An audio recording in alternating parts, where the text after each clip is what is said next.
Uau, que privilégio ter você por aqui. Que privilégio poder compartilhar a fé em Jesus de maneira autêntica através desse momento de reflexão que nós vamos ter. Meu nome é Thiago Correia, sou pastor plantador da Igreja Multi, e nos próximos minutos nós vamos compartilhar boas notícias. De fato, esse é o tema da série de mensagens que nós estamos inaugurando hoje. Boas notícias. Sabe, nos últimos 2 anos, nesse período que nós vivemos de pandemia, quarentena, tantos desafios, em muitos momentos eu me peguei com sede, com fome de boas notícias. E à medida que a gente planejava essa série de mensagens, à medida que a gente orava pedindo direção a Deus, nós sentimos convicção de que Ele gostaria que esse start da Igreja Multi, das celebrações, tivessem essa marca de um compartilhamento de boas notícias. E esse é o tema da série. E hoje nós vamos compartilhar a primeira boa notícia. Eu não sei você, mas durante esse período em que nós estivemos com tantas más notícias ao nosso entorno, eu abri às vezes meu Instagram, o Facebook, e eu ficava procurando uma boa notícia. E além das más notícias, às vezes eu me deparava com fake news, o que complicava ainda mais essa busca por boas notícias.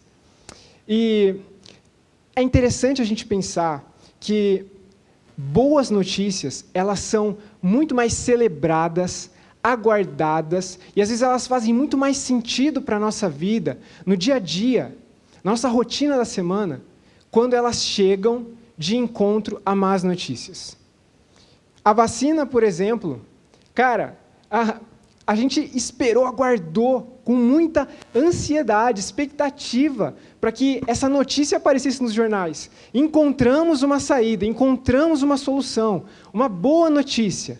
Porque à medida que a gente começou a vivenciar e ganhar consciência da gravidade de todas as consequências sociais, emocionais, que essa pandemia trouxe para a gente começou a entender que essa boa notícia precisava chegar o quanto antes.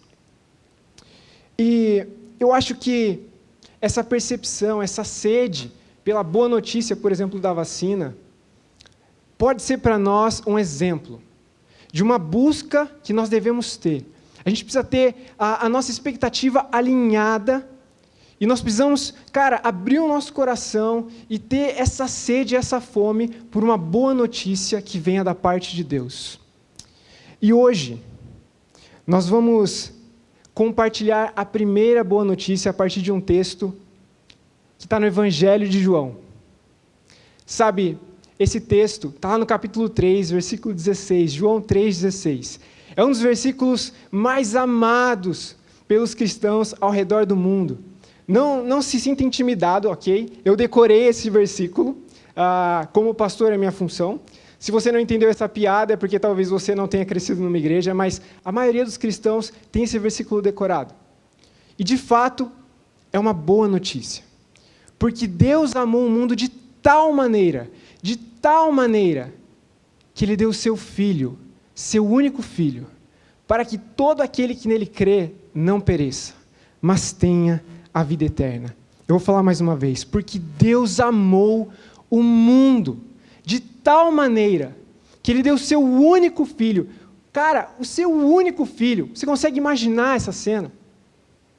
Essa decisão para que todo aquele que nele crê não pereça, mas tenha a vida eterna. E diante dessa boa notícia, a humanidade deveria fazer uma única pergunta. Por quê? Por que Deus enviar Jesus para morrer uma morte vergonhosa, cruel, deveria ser encarado como uma boa notícia? Porque a morte de Jesus, essa entrega, esse sacrifício, deveria ser considerado uma boa notícia. Por quê? Porque, eu não sei se você já se fez essa pergunta, mas a resposta para ela tem relação com uma má notícia que antecede a boa notícia. Essa má notícia, ela pode ser resumida numa única palavra: pecado. Então, para compreender a boa notícia, a gente precisa, de fato, ter uma consciência da má notícia que antecedeu a boa notícia. E aí eu preciso perguntar para você, se você quiser deixar nos comentários, deixa aí, o que é pecado na sua opinião? Qual é a tua perspectiva, o teu entendimento sobre o pecado, sobre essa má notícia? Algumas pessoas acham que uma má notícia relacionada ao pecado pode estar conectada simplesmente com desvio moral, pode ser que esteja conectado também com uma falha, com um fracasso, não sei. Talvez você possa imaginar que pecado seja uma linguagem espiritual ou religiosa para definir o estilo de vida que você curte. Pode ser. Mas, biblicamente, a gente precisa, olhar para a palavra de Deus. No Antigo Testamento e no Novo Testamento, a gente tem uma série de afirmações sobre o pecado. E o pecado, ele pode ser definido de uma maneira muito simples, para você entender nesse momento. Essa má notícia do pecado, ela pode ser resumida a essa frase: pecado é uma doença relacional. Como assim, Tiago? Uma doença relacional. Pecado é uma doença relacional porque o pecado destrói, corrói o nosso relacionamento com Deus e impede que a gente tenha, pelas nossas próprias forças, pela nossa própria capacidade, um relacionamento autêntico com Deus. Além disso, o pecado é uma doença relacional porque ele acaba corroendo os nossos relacionamentos com as pessoas que nós amamos. Não apenas com as pessoas que talvez você tenha dificuldade de se relacionar, com seus inimigos talvez, mas até com as pessoas que você ama. Já parou para pensar nisso? Essa má notícia é real, é uma doença relacional. E dela surgem outras más notícias, que vão se ramificando, se espalhando e afetando a maneira como a gente vive, desenvolve vida, como a gente cultiva tudo que está em nossas mãos. O pecado é uma doença relacional. E é interessante a gente pensar nisso, porque essa doença relacional, assim como qualquer outra doença, ela está dentro de nós. E se ela está dentro de nós, fluindo de dentro para fora e afetando tudo que está ao nosso entorno, seria insuficiente que Deus simplesmente nos desse algumas instruções. Seria insuficiente que Deus nos desse uma lista de coisas a fazer ou a realizar para estancar essa boa notícia, essa má notícia. E eu acho que a cultura do cancelamento é um ótimo exemplo para a gente nesse momento. Porque a gente vê com muita frequência que falar de pecado só é uma coisa tranquila quando a gente está falando do pecado do outro. Quando a gente está falando do nosso pecado, parece que é meio cringe isso, né? Tipo, falar do meu pecado, falar de condenação, talvez de inferno, é uma parada que não está muito em voga. Mas a gente tem muita facilidade de falar do pecado do outro. A gente tem muita facilidade de julgar o outro, condenar o outro. E a cultura do cancelamento, revela o nosso próprio pecado, porque à medida que a gente julga o outro, condena o outro, o que acontece? Outra pessoa que está observando a nossa vida há mais tempo, levanta do passado uma pisada na bola que a gente deu. E a gente é pego na nossa própria hipocrisia. O pecado é essa má notícia. E às vezes as pessoas, elas falam o seguinte, quando a gente está tocando nesse assunto: olha, mas eu não sou tão ruim assim. Eu não sou tão mal quanto talvez os políticos corruptos. Agora, e se a gente mudasse essa métrica, essa régua? Porque a Bíblia diz que nós não devemos nos comparar com os outros que estão nessa mesma situação de pecado, imersos nessas más notícias, mas com o próprio Deus, com Jesus. E diante de Deus e diante de Jesus, a nossa régua, ela não faz sentido. E aí essa afirmação, bom, eu não sou tão mal assim quanto, não se encaixa mais, não resolve mais esse problema das más notícias. Uma outra questão é que, às vezes, as pessoas dizem o seguinte: olha, mas eu estou vivendo a minha vida, dessa maneira, e, na real, a minha consciência não me acusa, Tiago. Então, se minha consciência não me acusa, talvez eu não esteja vivendo em pecado ou ofendendo a Deus. Eu gosto de lembrar de uma fala do apóstolo Paulo a Timóteo, que ele diz assim: olha, Timóteo, e Timóteo era um jovem, olha, nessa era que nós estamos vivendo, muitas pessoas vão abandonar a fé, vão se desviar desse caminho que Deus está propondo, de restauração, dessa boa notícia, porque elas terão uma consciência cauterizada. Uau! Não existe fé autêntica, não existe evangelismo autêntico, se não houver consciência da má notícia, consciência de pecado e confrontação do pecado. Mas graças a Deus, cara, por João 3,16, graças a Deus que a iniciativa veio do próprio Deus, de trazer uma solução. E essa boa notícia, ela possui 5 verdades, que podem mudar a sua vida, revolucionar a sua história, e mais do que isso, elas podem trazer respostas para os problemas que você tem enfrentado, para os desafios que você está vivendo. E se talvez você está num momento da vida legal com Deus, anota essas 5 verdades, porque em algum momento você vai precisar delas. A primeira verdade é a seguinte: essa boa notícia de João 3,16, ela possui um autor, porque Deus amou o mundo. Não é uma boa notícia que flui de um ser impessoal. E Deus aqui é Deus Pai. Biblicamente, nós sabemos que Deus é um bom Pai. Ele é um Pai presente. Não é um Pai que abandonou a sua criação. Pelo contrário, nós é que abandonamos o nosso Criador, o nosso Pai. Gênesis 3 traz isso claramente para nós. O relato da queda, do abandono. Nós viramos as costas para Deus. Mas Deus, como um bom pai, Ele não desiste dos seus filhos.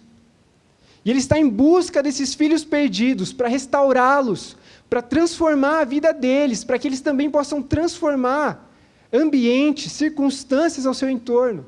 Porque Deus está em missão no mundo, para restaurar todas as coisas. Aquilo que foi perdido em Gênesis 3, um dia será restaurado, e Deus é um pai engajado. Você consegue acreditar nisso, cara? Deus é um pai presente, Ele está engajado na sua vida, na sua história. E aí eu preciso perguntar para você o seguinte: qual é a sua referência de paternidade? Porque, tipo assim, algumas pessoas tiveram uma referência paterna muito legal.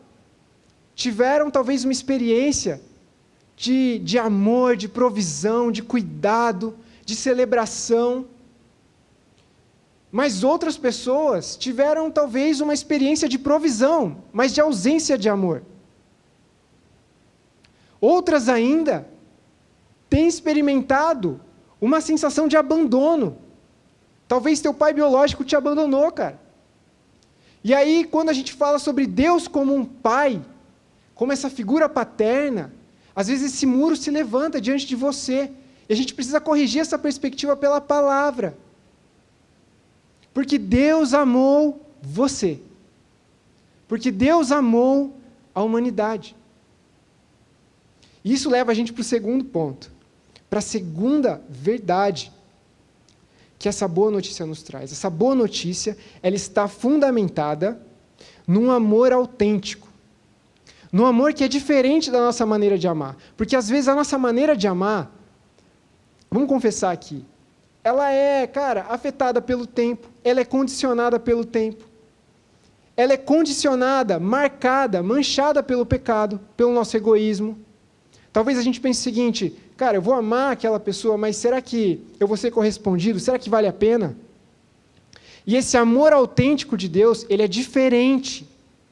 Ele é diferente porque ele flui de um coração de um pai engajado, perfeito. E é legal porque, assim, o relato de João 3,16, essa fala de Jesus, deixa para a gente de maneira muito clara uma construção na frase. E esse verbo, essa ação verbal de Deus estar amando, Deus amou, não é uma ação que está marcada por um início e tem um fim, mas é uma ação atemporal, porque esse amor de Deus, esse amor autêntico, ele vem da eternidade.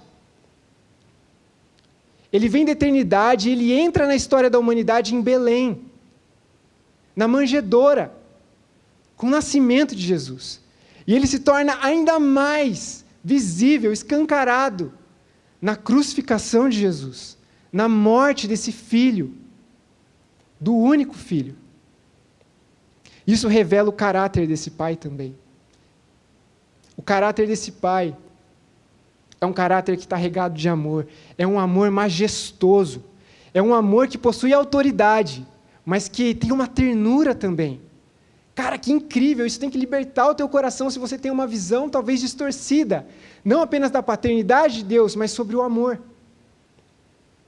Deus amou em um grau tão infinito, que se a gente pegasse, cara, as virtudes mais incríveis das pessoas mais legais que você já conviveu, já conheceu, e elevasse elas no máximo grau, ainda assim, essas virtudes, esse amor seria simplesmente uma sombra do amor autêntico que existe no coração desse pai, que te ama.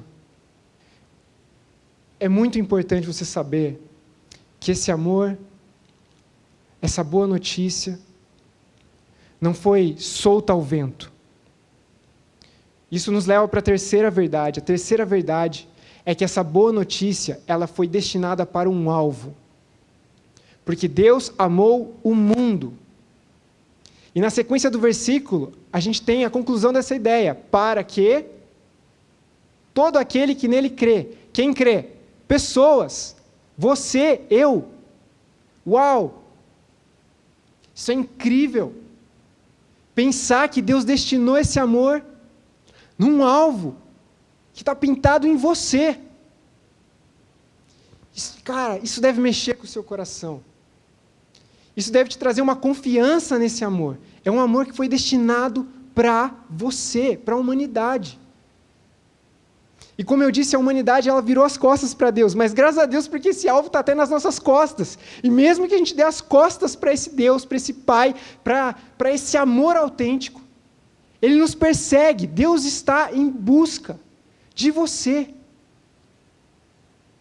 Ele enviou o seu único filho para que essa boa notícia chegasse até você.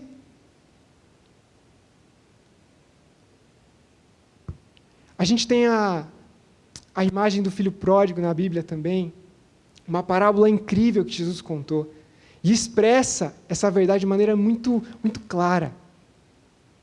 O filho pródigo, se você não sabe, ele pediu a herança para o seu pai, enquanto seu pai ainda estava vivo. Ele deu as costas para o pai, ele menosprezou o pai, e ele foi gastar tudo que ele recebeu da maneira mais vil possível. E o estilo de vida que ele desenvolveu drenou todos os recursos. As amizades se mostraram insuficientes, falsas. E quando ele não tinha mais nada a oferecer, ele não experimentou a retribuição desses relacionamentos que ele estava desenvolvendo. Ele foi abandonado.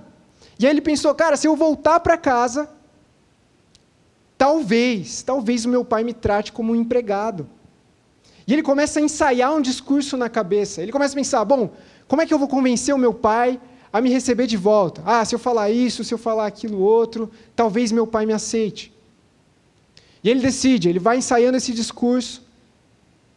E no final dessa jornada, quando ele está se aproximando de casa, o seu pai está lá esperando. E ao enxergar o seu filho, esse pai sai correndo. E na cultura judaica, cara, isso era uma vergonha. Um homem correndo em direção ao outro. Olha que incrível essa história que Jesus contou, para exemplificar esse amor. E essa boa notícia, ela possui uma quarta verdade. Ela tem um valor inestimável. Porque a questão aqui não é se Deus nos ofereceu alguma coisa, mas quem Ele nos ofereceu. E Jesus é a imagem do Deus invisível. Jesus é aquele que viveu sem pecado. Jesus tinha uma vida perfeita. Ele foi acusado de maneira injusta, passou por um processo de julgamento, cara, completamente caduco, que não fazia o menor sentido. E dentro do plano de Deus, da soberania de Deus, isso fazia sentido, porque você precisava receber essa boa notícia. E essa boa notícia tem um valor inestimável. Sabe, no original, se a gente for olhar para essa frase de João 3,16, é muito legal a gente ver o seguinte, que aparece a seguinte ordem: porque Deus amou o mundo de tal maneira que seu Filho, seu único Filho, deu. A descrição no original sobre Jesus aparece antes da entrega, para enfatizar o valor daquilo que Deus estava oferecendo. Essa boa notícia possui um valor inestimável, e a gente precisa celebrar isso. À medida que você ganha consciência das más notícias que estão ao teu entorno, você precisa celebrar o valor dessa boa notícia. Isso é incrível, isso tem que mexer com a gente, tem que despertar no nosso coração, no íntimo do nosso ser, um reflexo de corresponder a esse amor. E só o Espírito Santo pode gerar isso em você. Deus não deixou a humanidade entregue a si mesma. E a quinta verdade dessa boa notícia é a seguinte: ela possui um propósito, para que todo aquele que nele crê não pereça, mas tenha a vida eterna. E aqui a gente precisa de um pouquinho de atenção. Continua comigo. Não perecer não tem relação com deixar de existir, porque existe uma equivalência aqui entre perecer e vida eterna. Deus enviou Jesus para que você não seja condenado. Aquele que crê em Jesus, aquele que coloca a fé em Jesus, não passará por condenação.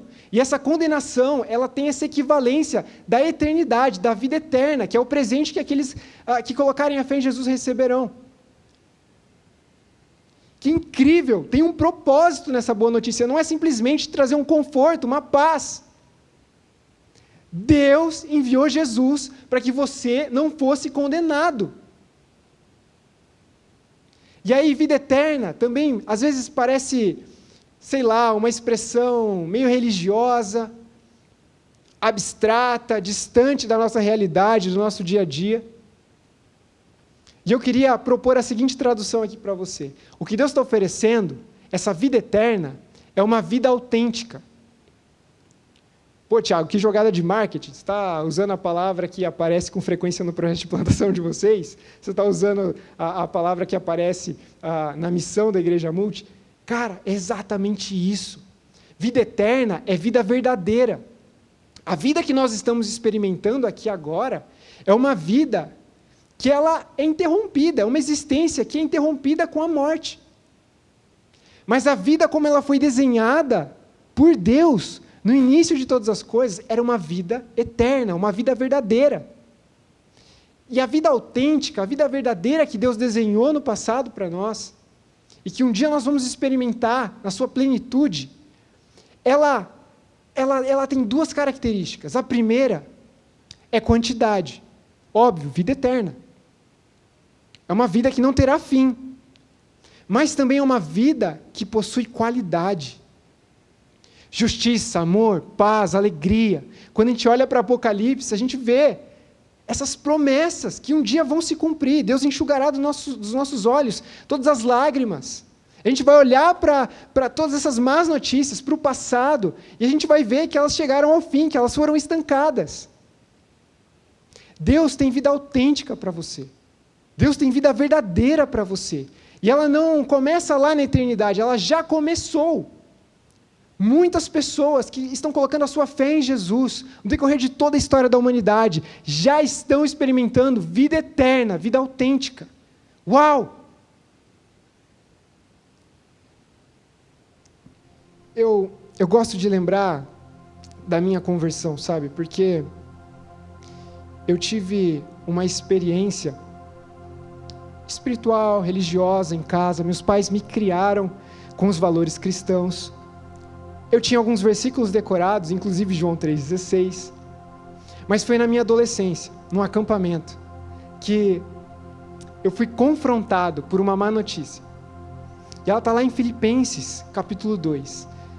Eu ouvi a seguinte frase, o seguinte versículo: seja a sua atitude a mesma de Cristo Jesus. E aquilo foi tipo um caminhão no meu peito. Eu falei, caramba, eu nunca tinha escutado esse versículo antes, e se isso for verdade, se Deus espera que eu de fato viva essa vida autêntica como Jesus, que eu tenha a mesma atitude que Ele, eu tenho consciência que essa é uma missão impossível para mim. E eu comecei a chorar, eu comecei a olhar para a minha vida, para o meu relacionamento com Deus, eu vi que ele era superficial, cheio de segundas intenções,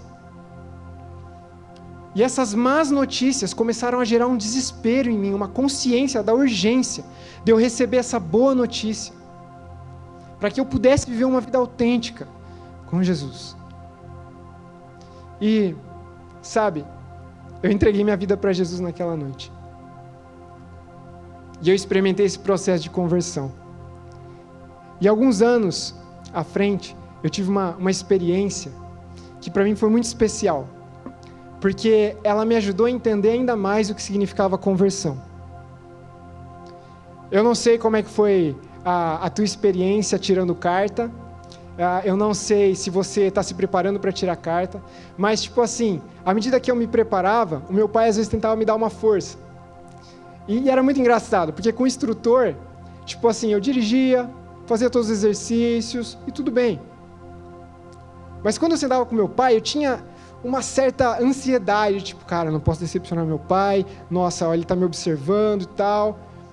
E era mais tenso. Não porque meu pai não me amava, mas para mim foi uma experiência diferente. E depois que eu consegui tirar a carta, eu estava ainda um pouco inseguro, eu tinha que ir para o seminário, e aí eu lembro que meu pai me deu uma série de conselhos, falou, Thiago, cuidado, vai por ali, estuda o percurso, o trajeto. Eu falei, não pai, fica tranquilo, eu sei chegar no seminário, vai dar tudo certo. Tentei mostrar uma confiança, acalmar ele, peguei o carro, fui para o seminário. E aí eu já comecei a ficar um pouco ansioso durante a aula. Falei, cara, eu vou voltar mais tarde, vai estar escuro. E aí eu tive a seguinte sacada, olha, eu cheguei até aqui, se eu cheguei até aqui, eu vou fazer o mesmo percurso e de boa, eu vou voltar para casa. E eu não consultei nenhum mapa, nada. Entrei no carro, liguei o motor, cinto de segurança, coloquei uma música. E aí eu comecei a dirigir, todo feliz. Mas com um pouquinho de medo, um pouco inseguro e tal. De repente, no meio do trajeto, um ônibus vem a toda velocidade na minha direção, na contramão, cara. E aí eu me assustei, escutei o meu pai, Thiago, cuidado, estuda o trajeto. Eu falei, meu Deus, e eu puxei o carro para a calçada, e como um bom cristão, como um bom líder que tinha acabado de sair do seminário, eu abaixei a janela do carro e eu comecei a gritar para o motorista do ônibus, você tá maluco, seu responsável? E tipo assim, tinha uma plateia, a galera no ônibus, nos bancos do passageiro, olhando, tipo, mano, o que está acontecendo? E aí, eu nunca vou esquecer o momento em que o motorista abriu uma janelinha pequenininha, olhou para mim e com bastante ternura disse o seguinte, ô filho, quem está na contramão é você, o caminho é para lá. E aí, tipo assim, eu não sabia onde enfiar minha cara, porque tinha uma galera observando toda a cena, eu já tinha gritado com o motorista, e aí eu abaixo a cabeça, falo, muito obrigado, e eu dou uma volta de 180 graus e pego a mão de maneira correta. Cara, isso é conversão.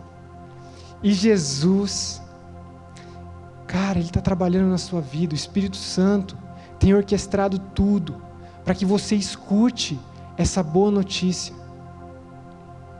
E à medida que você escuta essa boa notícia, a consciência das más notícias, essa consciência de que você estava na contramão, esse contraste, começa a se evidenciar. E a grande questão não é simplesmente se você está ouvindo a boa notícia. Porque ouvir a boa notícia, cara, qualquer um escuta.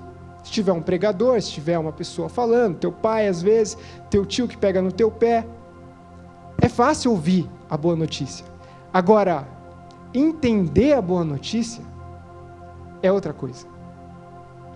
E ainda mais difícil é aceitar a boa notícia. Mas nós estamos com o coração cheio de expectativa.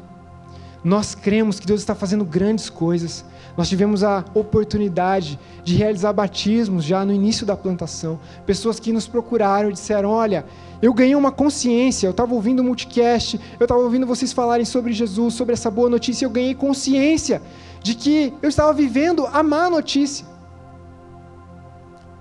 E eu creio que Deus está me chamando a tomar uma decisão. E a gente celebrou demais esse momento.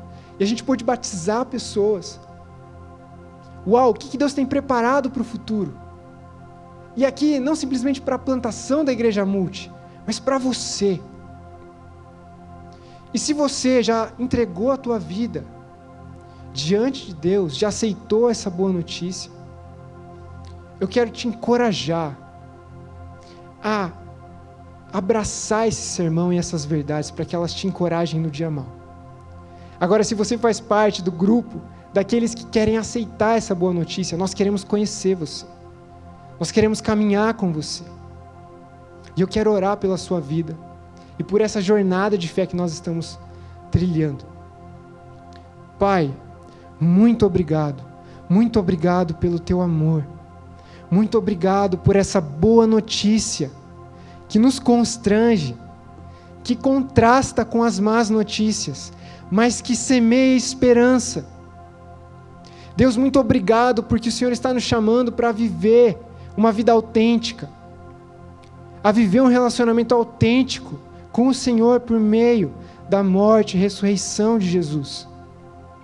Muito obrigado, Deus, por tudo que o Senhor já fez, por tudo que o Senhor ainda vai fazer. Nós te adoramos no nome de Jesus e pedimos para que o Senhor use essa celebração, esse start que nós estamos dando, e que essa série de mensagens possa reverberar no tempo e na história, aonde alguém der um play, seja no YouTube, num podcast, numa plataforma, que o Senhor use essa mensagem para reverberar a sua mensagem, que não é nossa, mas que o Senhor nos confiou. Abençoa as pessoas que precisam tomar essa decisão de entregar a vida a Ti. E gera esse novo nascimento no nome de Jesus por meio do Teu Espírito, para que elas experimentem um relacionamento autêntico com esse Pai engajado.